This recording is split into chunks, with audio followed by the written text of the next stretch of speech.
마이크로플랜의 차태현입니다.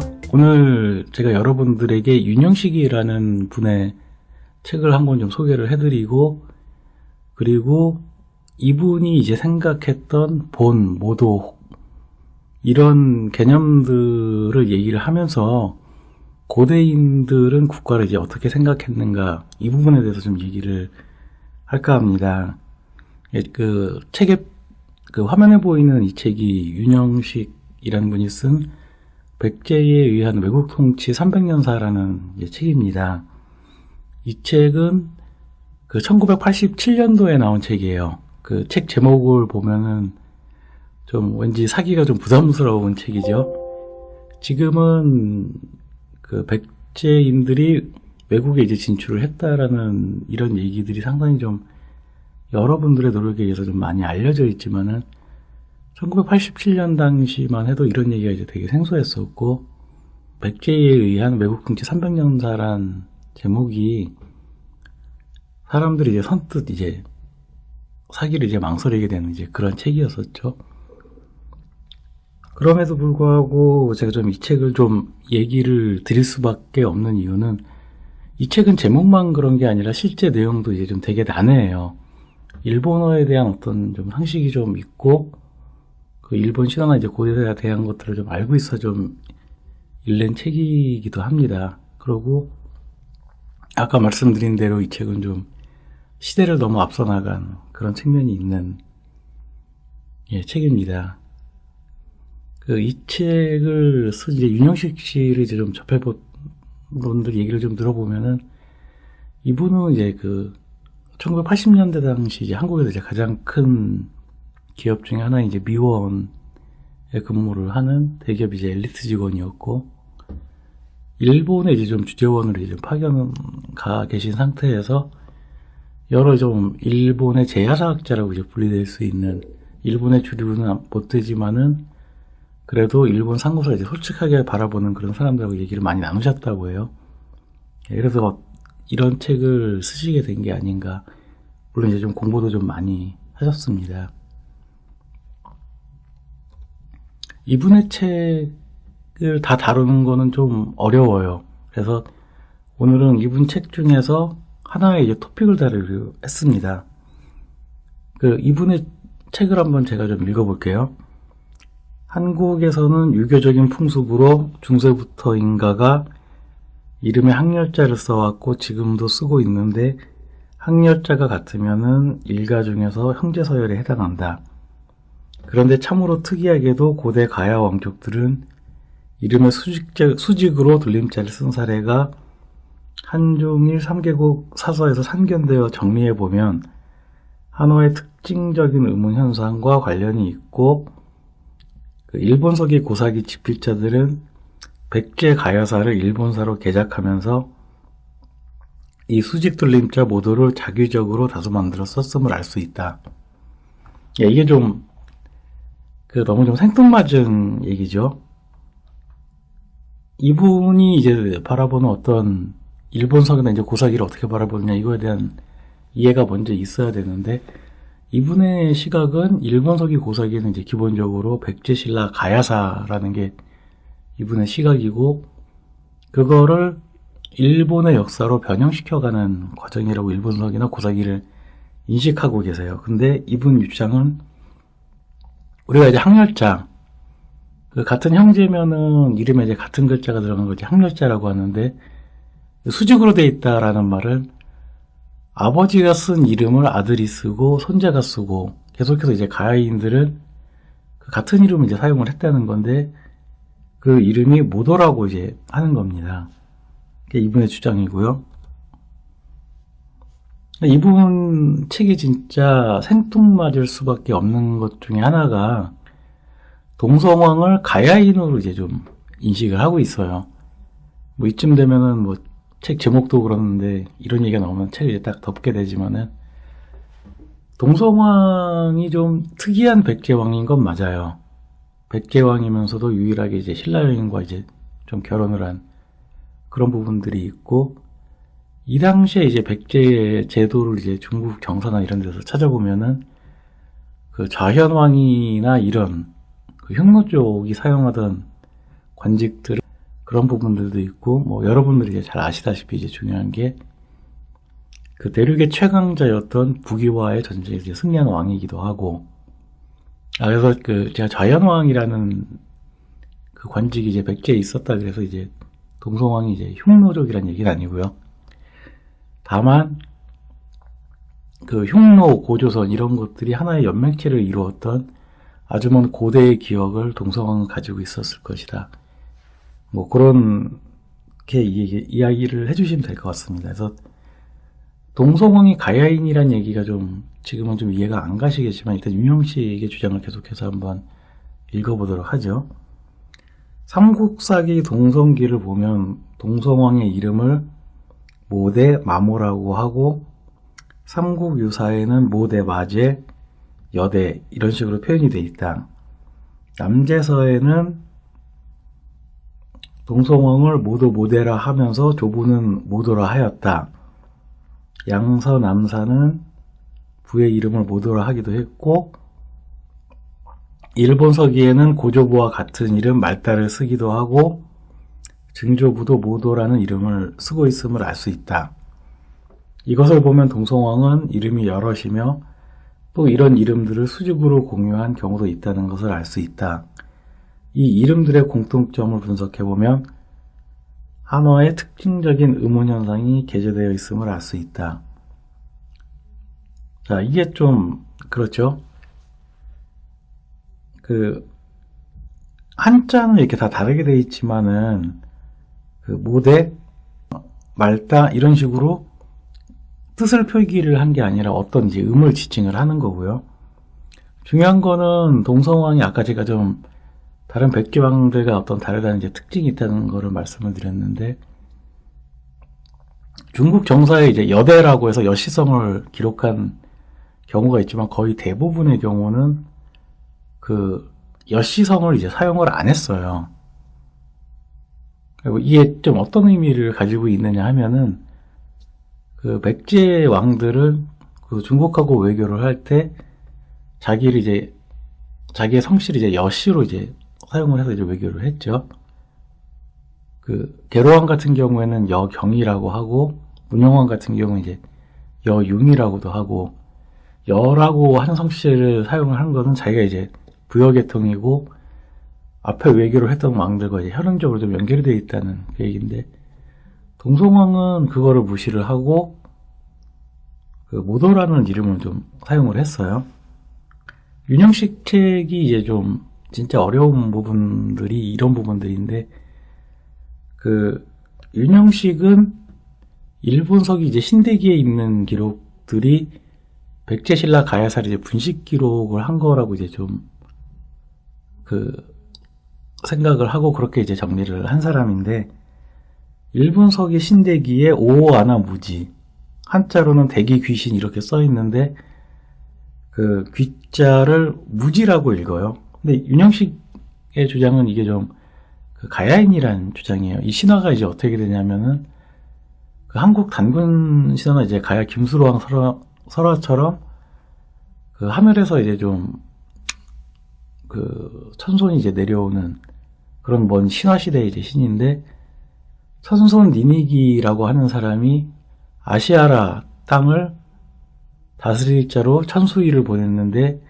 이 천수일이라는 자가 대기 귀신 오오아나 무지에게 아부를 하여 명령을 따르지 않았다. 이런 식으로 이제 좀 그 일본 개국 신화가 좀 시작을 하고 있습니다. 개국 신화의 어떤 여러 버전이 있는데 좀 그 중에 이제 하나죠. 아마 이게 그 오오아나 무지가 가야신이라고 하는 것들은 윤영식 선생님 책이 어려운 게 좀 이런 부분들에 대해서 좀 설명을 좀 많이 이렇게 좀 생략을 했는데, 아까 얘기 드린 동성왕은 이제 모도라고 한 부분하고 여기 오오아나 모지씨는 가야 세력을 지칭을 하는 거니까는 모지라는 것이 이제 연결이 된다. 그게 이제 윤영식의 주장입니다. 이런 주장이 좀 생뚱맞게 느껴지실 분들이 있을지는 모르겠는데, 한번 이런 거를 좀 볼게요. 그 옆에 있는 사진은 이제 아라가야 신사예요. 그 한자는 우리가 지금 한국에서도 쓰는 그 알라하고 이제 같은 한자를 쓰고 있는 거고요.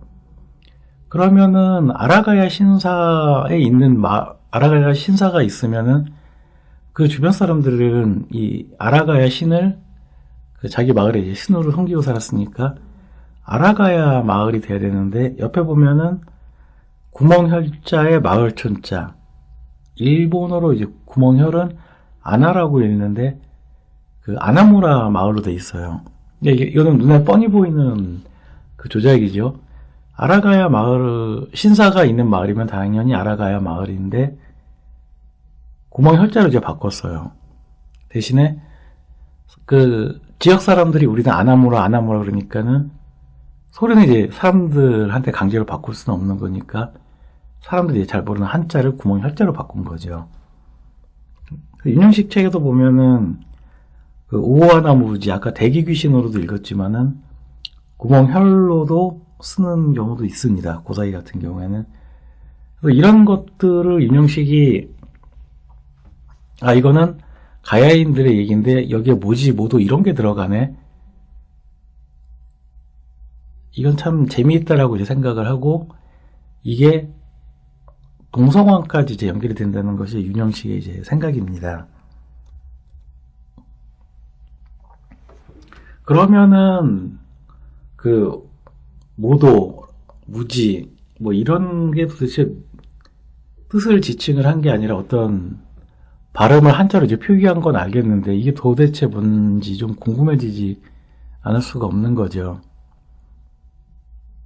여기서 이제 좀 일본어 좀 아시는 분들은 좀 재미없겠지만은 일본어 모르는 분들을 위해서 제가 좀 말씀을 드리면은, 일본어에는 음독이라고 하는 게 있고 이제 훈독이라고 하는 게 있어요.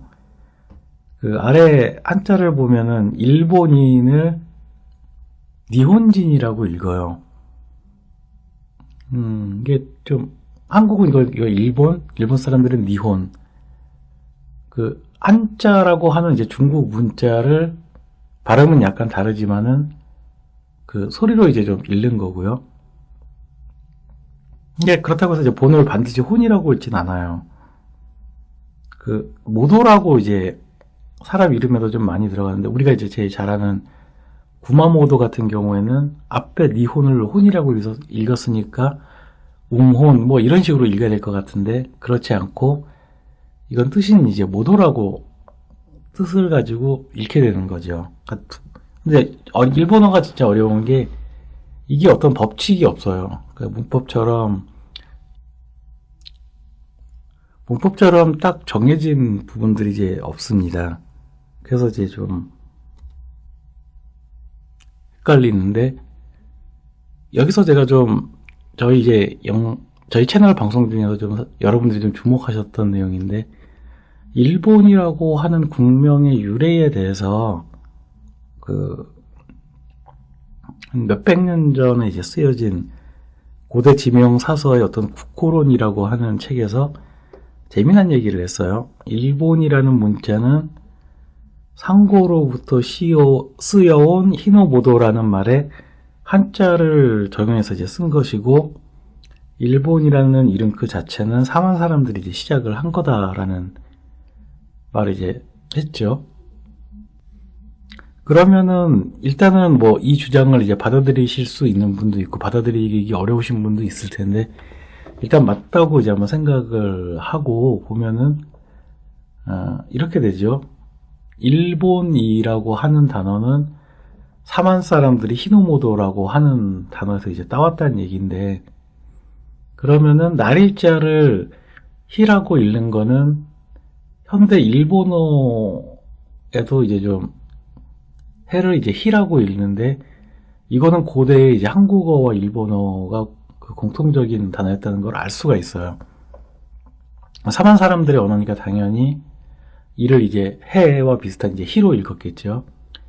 그러면은 본이라고 하는 본을 이제 모도라고 이제 표현을 하는 이것도 사만 사람의 이제 언어라는 것을 우리가 좀 추론을 할 수 있습니다. 그러니까 귀납적으로 사만 사람의 언어가 돼야 되는 거예요. 근데 이제 한국 사람들이 본을 모도로 읽는 거에 대해서는 잘 감이 잘 안 와요. 이게 이런 단어가 한국어에 있을까 하고 이제 생각을 하게 되는데, 제가 좀 이 부분을 좀 고민을 많이 했는데, 역시 이제 좀 맏아들, 이런 단어를 한번 볼게요. 그 맏아들이라는 단어는 이제 가장 큰 아들이라는 뜻도 되고, 한 집안의 이제 가장 근본이 되는, 바탕이 되는 가문의 계승자, 이런 뉘앙스도 좀 있죠. 그래서 일본 사람들이 본을 모도로 읽는 게 이 한국어가 그 기원이라고 하면은 맏아들이나 아마 이럴 때 사용하는 이 맛이 아닐까, 이런 생각을 좀 했고요. 최근에 제가 좀 재미난 책을 하나 찾았는데, 연어탁이라는 분이 쓴 중앙아시아 인문학 기행이라는 책이에요. 제가 이 모도라는 이 뜻풀이 때문에 이 책을 좀 샀는데, 이분은 이제 언어학 박사세요. 언어학 박사시면서도 동시에 이제 중앙아시아 역사 인문기행 이런 걸 되게 좀 좋아하셨던 분인 것 같아요. 보통 사람은 그냥 박사 하나만 있어도 좀 좋은데, 이분은 공부 좀 열심히 하셔야겠다고 생각을 하셨는지 중앙아시아 역사에 대해서도 좀 박사를 따신 분이세요. 이분이 이제 모도에 대해서 이제 참 재미난 얘기를 이제 좀 하셨어요. 그 흉노의 그 성우 모돈이라는 사람이 있습니다. 이 사람이 이제 어떤 사람이냐면은, 그 아버지 이제 흉노 선우 그 통치자가 이 모돈이 이제 태자였는데, 다른 왕비를 이제 더 좋아해서 쟤를 죽이고 내가 좋아하는 여자의 아들을 후계자로 삼아야겠다 이렇게 생각을 하고, 그 적국의 인질로 보내고 그 적국을 공격을 해버려요. 그 아들 보고 죽으란 얘기죠. 근데 이제 이 모돈이 그 필사적으로 이제 탈출을 해서 다시 이제 흉노로 돌아온 다음에, 아버지가 이제 어쩔 수 없으니까는 조금 이제 군대를 약간 맡겨요. 그러고 나서 이 모돈이 부하들한테 명령을 이제 하는 거죠. 내가 어디에다 화살을 쏘면은 니네들은 나랑 똑같은 방향으로 이제 화살을 이제 쏴야 된다. 그러고 이제 제일 먼저 자기가 이제 사랑하는 여자한테 화살을 이제 쏴요. 이제 한 병사들 중에 한 절반 정도는 모돈이 무서우니까 그냥 화살을 쏘고, 한 절반 정도는 어떻게 우리 주군이 사랑하는 여자인데 내가 화살을 쏘느냐, 못 쏘겠다. 그럼 이제 모돈이 화살을 쏘지 못한 병사들을 다 죽이고, 자기 명령을 따라서 이제 화살을 쏜 병사들을 데리고 자기 이제 아버지한테 이 병사들 소수로 데리고 간 다음에 아버지한테 이제 화살을 날려요. 그래서 자기 아버지를 고슴도치를 만들어 버리죠. 어떻게 보면 이제 폐류나이기도 하지만은 자기의 어떤 운명을 거스른 그런 왕인데, 이 사람의 이름이 모돈입니다. 근데 기존 어떤 통솔은 용사를 뜻하는 투르크어가 이 모돈의 어원이라고 지금 얘기들을 하는 것 같은데, 연어탁 이분은 자기는 이 의견에 이제 동의를 하지 않는다고, 그러면서 갑자기 이제 한국어, 중세 한국어를 이제 막 예를 드시는 거예요. 그 서열이 맨 위인, 맨 앞에 처음 나온 이라는 우리말 맛과 이 흉노 왕의 이름 모돈이 같다는 것이 이제 타당하다. 이렇게 책에 적으셨어요. 혹은 우리말 모두 몽땅과 어원을 같이 한다고도 볼 수 있다. 모두는 능엄경 언어의 모도의 형태로 나타난다. 중세국어 못이라는 용어가 부사로 파생된 것이다.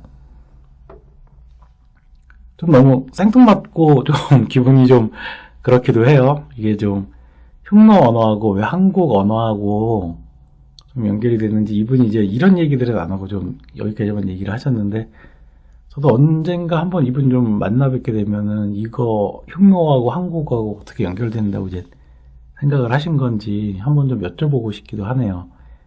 근데 뭐 이분 얘기를 좀, 이분은 이제 여기까지만 얘기를 하셨고, 지금부터는 이제 윤영식하고 이분 주장하고 이제 연결시켜서 이제 얘기를 하는 건데, 자, 윤영식은 가야인들이 일본 열도에도 진출을 했고, 그 이야기가 변형된 게 그 일본서기 신대기에 나오는 오아나무지, 뭐 이런 이름이라고 하는데, 그 무지하고 백제 동성왕의 이름 모도가 이제 연결이 된다고 얘기를 했어요.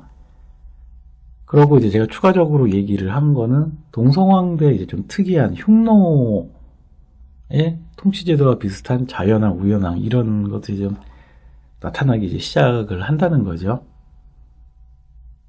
저는 이제 그 흉노하고 고조선하고 어느 시점에서는 하나의 연맹체로서 강한 연대를 가지는, 그러니까 공통된 언어가 나올 정도로 강한 연대가 있었을 수도 있다고 생각을 해요. 그러니까 동성왕대 이제 사용됐던 자연왕, 우연왕 이런 것들이 어떤 흉노의 제도가 아니라 고조선과 이제 흉노가 어떤 공유하는 어떤 통치 체제의 하나가 아니었을까.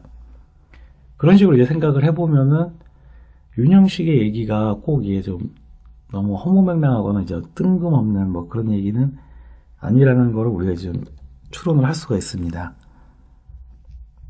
여기까지 이제 좀 상당히 좀 헷갈리실 거라고 지금 생각을 하는데, 이렇게 한번 중간 정리를 한번 해볼게요.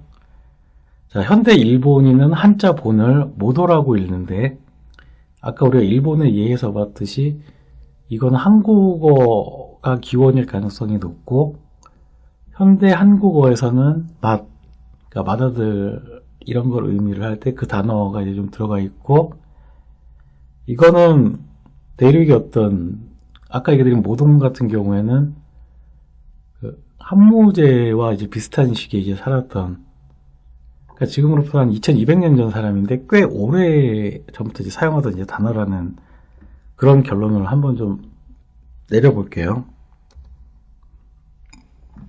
근데 이게 만일에 이제 오래전부터 사용되고 중요한 개념이라고 하면은 도대체 어떤 게 있을까?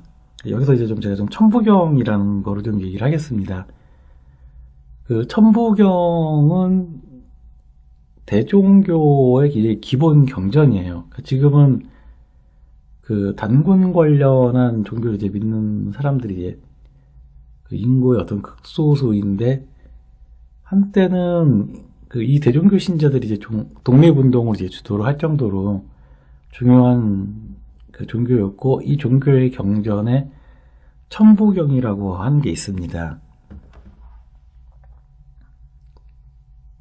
옆에 이제 제가 좀 한자를 적고 해석을 안 했는데, 이거 해석은 아직도 이제 10분이 계시면 10분이 다 다른 해석을 할 정도로, 그래서 제가 좀 어떤 해석이 옳은지 확신이 없어서 해석은 안 적고 한자만 적고, 제가 좀 개요를 말씀을 드리면은 천지인이 1, 2, 3이 있었는데 이 3 두 개가 합쳐져서 7, 8, 9가 나오고, 이것이 이제 본이라는 얘기고, 그 본을 이렇게 정리를 해요. 본은 마음이고, 본은 태양이고, 밝음을 숭상을 하는 것이고, 사람 안에서 하늘과 이제 땅이 하나가 되는 것이다. 참고로 말씀드리면은 이제 천부경이 후대의 위작이라고 이제 주장하시는 분들도 많아요. 이제 그런 분들의 주장을 이제 무시하기 어려운 부분이 뭐냐면은 20세기 이전의 문헌으로 천부경이라는 이제 문헌 자체가 이제 좀 존재하지는 않아요. 다만 이제 좀 그 정조실록 같은 경우에는 그 환인환흥 당군 사당을 이제 지을 때 천부보전이라는 이제 단어가 나와서 천부경이라고 하는 게 좀 있기는 있었겠지만은, 뭐 정확히 이제 좀 여기 나오는 천부경이 그 천부경이다라고 하는 건 확신하기는 좀 어렵죠. 이게 어떤 좀 이런 걸 좀 황당하다고 이제 좀 생각하실 수도 있겠지만은, 그 조선시대 이제 시대 상황을 좀 아셔야 되는데, 조선시대는 그 명을 이제 받드는 그런 이제 국가였기 때문에 그 유학자들이 당군 관련한 사설을 읽는 거를 거의 이제 좀 금기시했어요. 금기시한 정도가 아니라, 뭐 당군 관련한 책을 이제 집에 가지고 있으면은 뭐 사형을 시키고, 그 당군 관련한 책을 관하로 이제 가지고 오면은 상을 주고, 이런 정책이 조선 초에 꽤 오래된 그런 사회였었기 때문에 천부경이라는 게 이제 존재하는 건 알아도 그 널리 알려지지 못하는 뭐 그런 상황이었습니다. 그래서 이게 20세기에 발견이 됐다고 해서 이걸 반드시 좀 위작이라고 하긴 좀 그런 것 같아요. 근데 이제 제가 주목하고 있는 부분은 이게 우시라 교수님의 어떤 주장을 제가 좀 주목을 좀 하고 있는데, 우시라 교수님은 이제 천부경 진위 이전에 그 삼수분화 사상의 책이라는 책에서 그 천지인이 무한히 반복되는 게 우리 한민족뿐만 아니라 그 중앙아시아, 동북아시아의 어떤 공통된 어떤 신앙의 한 형태라고 이제 좀 얘기를 많이 하세요. 그러니까 이제 숫자 3은 이제 하늘과 땅과 이제 사람과의 이제 관계를 나타내는 건데, 이게 그 무한히 이제 반복이 된다는 거죠. 3이 3개 있으면 9가 되고, 거기에 이제 또 3을 곱하면 27이 되고, 그런 것들이 꽤 오래전부터 중앙아시아, 동북아시아에 널리 퍼져진 어떤 신앙의 형태라는 게 이제 우시라 교수의 이제 주장이에요. 그걸 이제 좀 대표적으로 보여주는 게 그 게림로에서 출토된 이제 신라 보검. 이거는 이제 중앙아시아하고의 좀 관계가 좀 강조되는 칼인데, 이 칼을 잘 보면은 삼태극, 태극기인데 이제 세 개의 이제 문양이 있는 삼태극이 이제 세 개가 있어요. 그럼 삼태극이 세 개가 있으면 이제 3 곱하기 3은 9인데, 여기서는 잘 안 보이지만 안에 이제 올챙이 같은 게 이제 좀 움직이고 있는, 요것도 잘 보면 이제 삼태극이 돼 있어요. 그러니까 이 문양을 보면은 고대인들이 삼수분화, 천지인 이 숫자 3이 끊없이 이제 분화되어져 가는 거를 이런 어떤 보검을 통해서 이제 신앙의 형태로 이제 나타냈다라는 것이 좀 우시라 교수님의 이제 주장이고, 저는 이제 이 주장에 공감을 하고 있어요. 왜 공감을 하냐면은 저도 그런 것들을 좀 많이 발견을 한 것 같아요. 다 설명드릴 수는 없고, 요런 걸 하나 예를 들어 볼게요. 요 나무는 스촨성에 있는 산싱투이, 한자로 쓰면은 석삼자 이제 별성자를 쓰는 그 삼성태 유적이라고 하는 곳에서 나온 이제 청동나무인데, 이건 시간이 꽤 오래됐어요. 이게 4,000년 전 건데, 여기에도 가지가 이제 3개로 이제 나눠지는, 그리고 이제 위에 우리가 한반도에서 이제 소떼 같은 거에서 보는 어떤 새가 이제 앉아있는 그런 형태의 유물이 좀 나왔어요. 이것도 이제 아까 우시라 교수가 얘기한 것처럼 3이 이제 끝없이 분화되어 가는 과정을 나타내는 그런 모양이라고 이제 볼 수가 있고요.